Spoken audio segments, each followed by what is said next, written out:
चांद तारों से दूर, इन नजारों से दूर, चांद तारों से दूर, इन नजारों से दूर, प्यारा प्यारा लगे है अपना घर।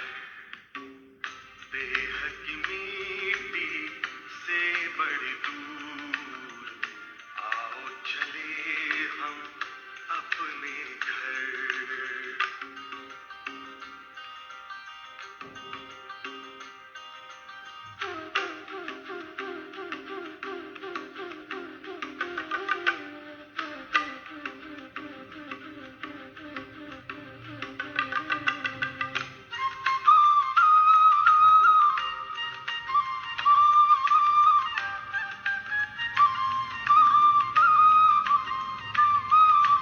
जहाँ रहते हैं प्यारे प्यारे शिव बाबा, ज्योति स्वरूप उनका मन में है मेरे जागा। जहाँ रहते हैं प्यारे प्यारे शिव बाबा, ज्योति स्वरूप उनका मन में है मेरे जागा। सबसे निराला रूप है उनका, जग पे है छाया जादू जिनका। चांद तारों से दूर, इन नजारों से दूर, प्यारा प्यारा लगे है अपना घर। देह की मिट्टी से बड़ी दूर, आओ चले हम अपने घर।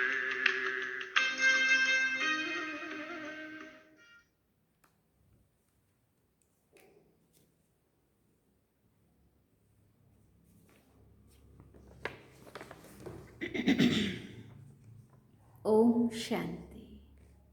बाबा गुड मॉर्निंग। आज बाबा के 6 जनवरी 2024 के महावाक्य हैं। बाबा ने सार में कहा, मीठे बच्चे, तुम्हें अब इस शरीर को भूल अनासक्त कर्मातीत बन घर चलना है। इसलिए सुकर्म करो, कोई भी विकर्म ना हो।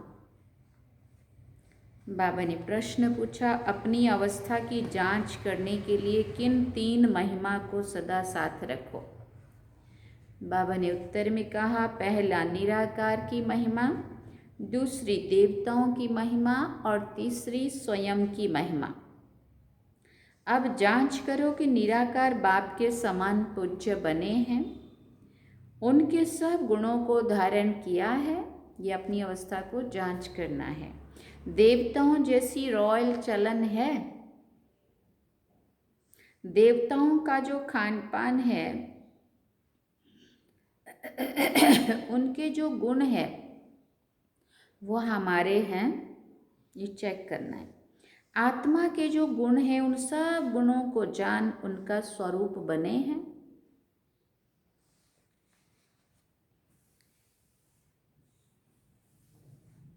तो ये सब चीज़ चेक करनी है अपने को। ओम शांति। बच्चों को समझाया गया है कि आत्माओं का निवास स्थान है टावर ऑफ साइलेंस, यानी शांति की चोटी।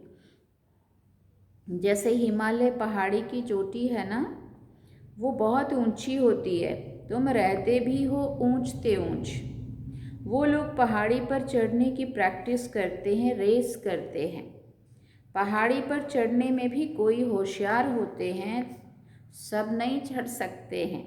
तुम बच्चों को इसमें रेस आदि करने की दरकार नहीं। हमें ऐसे दौड़ना नहीं और ना ही ऊंचाई की ओर चढ़ना है।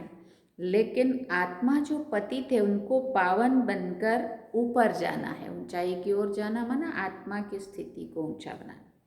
इसको कहा जाता है टावर ऑफ साइलेंस। और वो है फिर टावर ऑफ साइंस। उनके बड़े बड़े बॉम्ब्स होते हैं, उनका भी टावर होता है। वहाँ रखते हैं खौफनाक चीज़ें, जहर आदि बॉम्ब्स में डालते हैं। बाबा कहते हैं, बच्चे तुमको तो उड़ना है घर की तरफ। वो फिर घर बैठे ऐसे बॉम्ब्स फेंकते हैं जो सब खत्म कर देंगे। तुमको तो यहाँ से ऊपर जाना है, टावर ऑफ साइलेंस। वहाँ से तुम आए हो, फिर जाएंगे तब जब सतो प्रधान बन जाएंगे। सतो प्रधान से तमो प्रधान में आए हो, फिर सतो प्रधान बनना है। जो सतो प्रधान बनने का पुरुषार्थ करते वो फिर औरों को भी रास्ता बताते हैं। तुम बच्चों को अब सुकर्म करना है, कोई भी विकर्म नहीं करना है। बाप ने कर्मों की गति भी समझाई है। रावण राज्य में तुम्हारी दुर्गति हुई है, अब बाप सुकर्म सिखाते हैं। 5 विकार बड़े दुश्मन हैं। बाबा ने कहा मोह भी विकर्म है, कोई भी विकार कम नहीं है। मोह रखने से भी देह अभिमान में फंस पड़ते हैं, इसलिए बाप कन्याओं को बहुत समझाते हैं।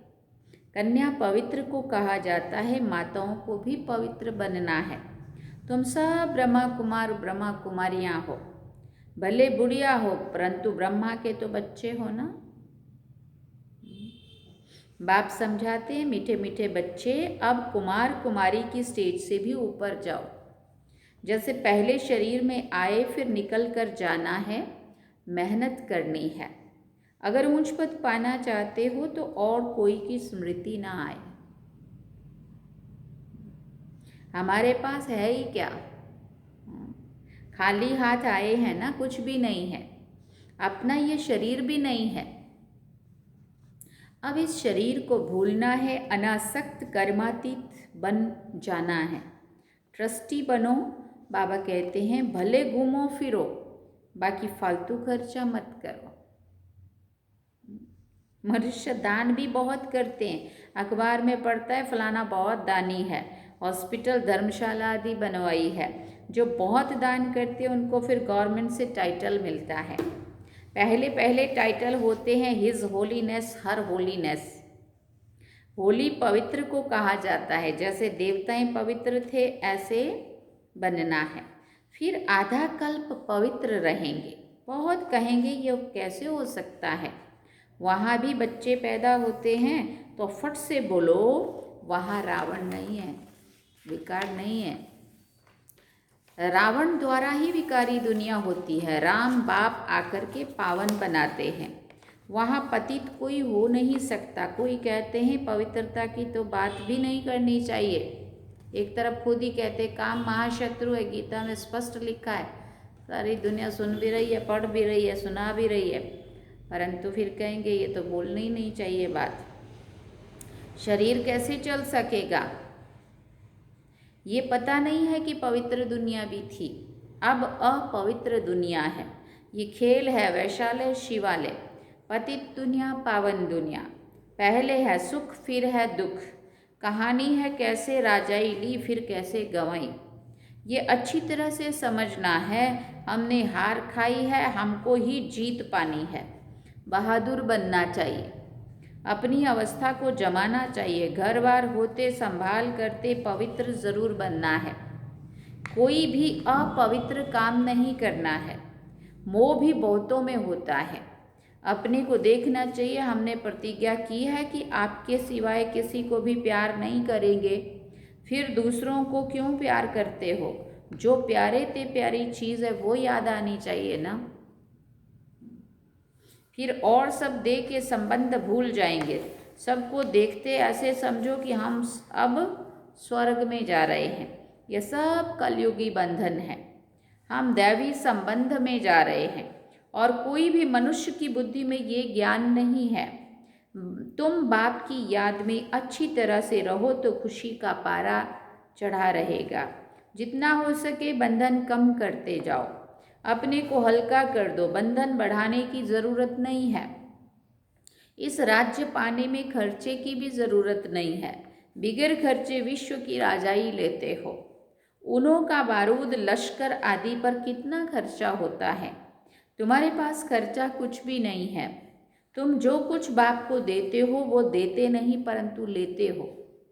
जो भी बाप के कार्य में हम लगाते, हम समझते हैं हमारा इतना लग गया, हम लगा रहे हैं, लेकिन वो लगा नहीं रहे, हम देने के लिए कर रहे हैं, इन्वेस्ट कर रहे हैं अपना।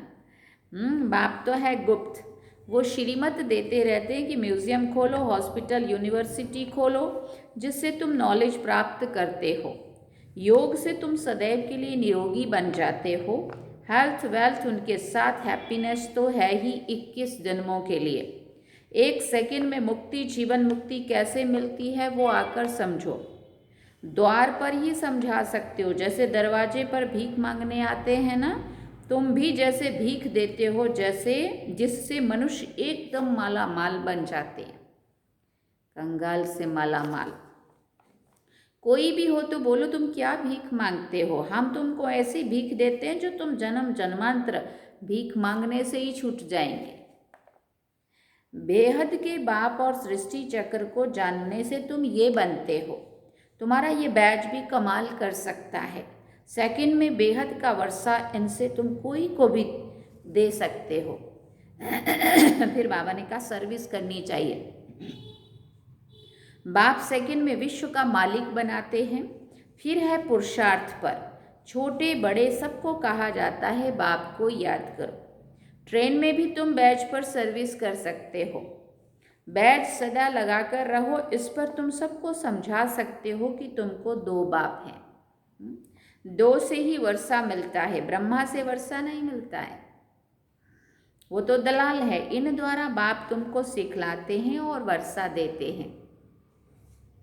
मनुष्य मनुष्य देखकर समझाना चाहिए। यात्रा पर भी बहुत जाते हैं, वो सब है जिस्मानी यात्राएं, ये है रूहानी। फिर बाबा ने कहा इससे तुम विश्व के मालिक बनते हो। जिस्मानी यात्रा से तो धक्के खाते रहते हो। सीढ़ी का चित्र भी साथ में हो, सर्विस करते रहो, फिर उनको भोजन आदि की भी दरकार नहीं रहेगी। कहा जाता है खुशी जैसी खुराक नहीं। धन नहीं होगा तो उनको घड़ी घड़ी भूख लगती रहेगी। धनवान राजाओं का जैसे पेट भरा हुआ रहता है, बड़ी रॉयल चलन होती है, बातचीत भी बड़ी फर्स्ट क्लास होती है। हमारे यहाँ के महाराजा वीरेंद्र सिंह जी थे, पैलेस वाले, बहुत कम बोलते थे, धीरे बोलते थे, मीठा बोलते थे। जो बाबा मुरली में हम बच्चों को समझाता है वो गुण हमने उनमें देखा था। हम जब भी मिलते थे बहुत जैसे बड़ी शांत स्वरूप आत्मा हूँ, हमें तो बड़ा बोलना पड़ता, मैं शांत स्वरूप आत्मा हूँ, और वो नेचुरल शांति में रहते थे, बहुत शांति में, बहुत धीमे बोलते थे। तो ये राजाओं का जो रॉयल फैमिलीज होती है ना, आज भी उनमें मर्यादाएं भी और बहुत सारी चीज़ें गुण उनमें आज भी दिखते हैं। भले राजाओं का राज्य नहीं है परंतु फिर भी आत्मा में वो गुण है ना जो। तो बाबा कहते चलन बड़ी रॉयल होती है, बातचीत भी बड़ी फर्स्ट क्लास होती है। तुम समझते हो हम क्या बन रहे हैं। वहाँ खान पान आदि बड़ी रॉयल्टी से होता है। बे टाइम कभी खाते नहीं हैं, मना ऐसे ही कोई भी टाइम कुछ भी खा रहे, बड़ा रॉयल्टी से शांति से खाते हैं। तुम्हें सब गुण सीखने चाहिए, क्योंकि देवता बनना है ना, इसलिए देवताओं वाले गुण तो सीखने पड़े ना। निराकार की महिमा, देवताओं की महिमा और अपनी महिमा, तीनों की जांच करो। अब तुम बाबा के गुणों वाले बन रहे हो, फिर बनेंगे देवताओं के गुण वाले, तो वो गुण अभी धारण करने चाहिए। अब तुम दैवी गुण धारण कर रहे हो। गाते हैं शांति का सागर, प्रेम का सागर, जैसे बाप पूजा जाता है वैसे तुम भी पूजे जाते हो। बाप तुमको नमस्ते करते हैं, तुम्हारी तो पूजा भी डबल होती है। बाबा कई बार ही कहते हैं डबल पूजा होती है, एक शिव जी के साथ शालिग्राम के रूप में और दूसरी देवताओं के रूप में डबल पूजा होती है। ये सब बातें बाबा समझाते हैं, तुम्हारी महिमा भी समझाते हैं कि पुरुषार्थ कर ऐसा बनो। दिल से पूछना चाहिए कि हम ऐसे बने हैं, जैसे हम अशरीरी आए हैं वैसे अशरीरी होकर जाना है। शास्त्रों में भी है लाठी भी छोड़ो, परंतु इसमें लाठी की बात नहीं है, यहाँ तो शरीर को छोड़ने की बात है। बाकी सब है भक्ति मार्ग की बातें। यहाँ सिर्फ बाप को याद करना है, बाप बिगर दूसरा ना कोई। तुम बच्चों को ज्ञान मिला है, तुम समझते हो मनुष्य कितना गुरुओं की जंजीरों में फंसे हुए हैं। अनेक प्रकार के गुरु हैं। अब तुम्हें ना गुरु चाहिए ना कुछ पढ़ना है। बाप ने एक ही मंत्र दे दिया है, माम एकम याद करो, वर्षे को याद करो और दैवी गुण धारण करो। गृहस्थ व्यवहार में रहते पवित्र बनना है। यहाँ आते हो रिफ्रेश होने के लिए। यहाँ समझेंगे हम बाबा के सन्मुख बैठे हैं, वहाँ समझेंगे कि बाबा मधुवन में बैठे हैं। जैसे हमारी आत्मा तख्त पर बैठी है, वैसे बाबा भी इस तख्त पर बैठे हैं, बाबा की भ्रिकुटी के बीच में। बाबा कोई गीता शास्त्र आदि हाथ में नहीं लेते हैं। ऐसे भी नहीं कि इसने कोई कंठ किया हुआ है। वो तो शिव बाबा प्रवेश होते और आकर के नेचुरल बोलते जो उनको कहना है। वो तो सन्यासी आदि कंठ करते हैं। ये तो है ज्ञान का सागर, ब्रह्मा द्वारा सब राज समझाते हैं। शिव बाबा कभी कोई स्कूल में सत्संग में गया है क्या? हाँ, शिव बाबा को कहीं कुछ पढ़ने जाना पड़ता है जो इतना सारा आके पढ़ाते? वो तो खुद ही ज्ञान का सागर हैं, उनको कहीं पढ़ने नहीं जाना पड़ता। हाँ, कोई गुरु के पास भी सत्संग में नहीं जाना पड़ता। वो तो बाप तो सब कुछ जानते। कोई कहे भला साइंस जानते हैं, तो बाबा कहते हैं साइंस से हमको क्या करना है ना। कोई ऐसा बोले कि साइंस के बारे में बाबा कुछ जानते हैं, तो बाबा कहते हैं मुझे क्या करना है साइंस से। मुझे बुलाते हैं कि आकर पतितों को पावन बनाओ, इसमें संशय क्यों, इसमें साइंस क्यों सीखूंगा, है ना। साइंस का इसमें काम ही क्या है। कहेंगे शिव बाबा फलाना शास्त्र पढ़े हैं, अरे उनके लिए तो कहा जाता है ज्ञान का सागर। ये तो भक्ति मार्ग के शास्त्र हैं, मनुष्यों द्वारा लिखे गए शास्त्र हैं। विष्णु के हाथ में शंख चक्र आदि दे दिया है, अर्थ कुछ भी पता नहीं, वो अर्थ सारे बाबा यहाँ समझाता है। फिर वास्तव में ये अलंकार ब्रह्मा को और ब्राह्मणों को देने चाहिए। सूक्ष्म वतन में तो ये शरीर ही नहीं है। ब्रह्मा का साक्षात्कार भी घर बैठे बहुतों को होता है, श्री कृष्ण का भी होता है। इसका अर्थ है इस ब्रह्मा के पास जाओ तो श्री कृष्ण जैसा बन जाएंगे, वह श्री कृष्ण की गोद में आ जाएंगे। वो सिर्फ प्रिंस का साक्षात्कार होता है। अगर तुम अच्छी रीति पढ़ेंगे तो ये बन सकते हो। ये है एम ऑब्जेक्ट। सैंपल तो एक का बताएंगे ना, उसको मॉडल का कहते हैं। तुम जानते हो बाबा आया हुआ है सत्यनारायण की कथा सुनाने, नर से नारायण बनाने। पहले तो जरूर प्रिंस बनेंगे। शास्त्रों में दिखाया है श्री कृष्ण ने माखन खाया। वास्तव में यह है विश्व की बादशाही का माखन। वास्तव में अर्थ इसका ये है कि विश्व का मालिक बना, विश्व की बादशाही का मक्खन खाया। उन्होंने फिर वो वाला मक्खन दिखा दिया। बाकी चंद्रमा आदि कैसे मुख में दिखाएंगे? कहते भी हैं दो बिल्ले आपस में लड़े, बीच में जो सृष्टि का मालिक बना उनको माखन दे दिया है। अब अपने को देखो कि हम ऐसे बने हैं व नहीं। ये पढ़ाई है ही राजाई के लिए, प्रजा पाठशाला थोड़ी कहेंगे। यह है नर से नारायण बनने की पाठशाला, गॉडली यूनिवर्सिटी। भगवान पढ़ाते हैं। बाबा ने कहा लिखो ईश्वरीय विश्वविद्यालय, ब्रैकेट में लिखो यूनिवर्सिटी, गॉडली यूनिवर्सिटी। परंतु ये लिखना भूल जाते हैं। तुम कितना भी लिटरेचर दो तो भी कुछ समझेंगे नहीं। इसमें सन्मुख समझाना पड़ता है। बेहद के बाप से बेहद का वर्षा मिलता है। जन्म जन्मांतर तुम हद का वर्षा लेते आए हो। तुम बैच पर सर्विस कर सकते हो, भले कोई हंसी भी करे। दो बाप की बात अच्छी है। ऐसे बहुत अपने बच्चों को समझाते हैं। बच्चे भी बाप को समझा लेते हैं। स्त्री पति को ले आती है, कहाँ कहाँ फिर झगड़ते भी हैं। हाँ, मतलब एक मानता है दूसरा नहीं मानता है, फिर आपस में खींचातानी होती। अब तुम जानते हो तुम सब आत्माएं बच्चे हो, वर्षे के हकदार हो।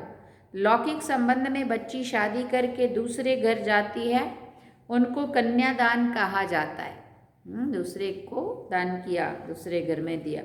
दूसरे को देते हैं ना, अभी तो वो काम नहीं करना है। कन्या का दान करना है तो भगवान की सेवा के लिए करने। वहाँ स्वर्ग में भी कन्या दूसरे घर में जाती है, परंतु वहाँ पवित्र रहती है। ये है पतित दुनिया और वो है सतयुग शिवालय, पावन दुनिया। तुम बच्चों पर अब बृहस्पति की दशा बैठी है। तुम स्वर्ग में तो जरूर जाएंगे, ये तो पक्का है। बाकी पुरुषार्थ से ऊंच पद पाना है। दिल से पूछना है कि हम फलाने मिसल सर्विस करते हैं।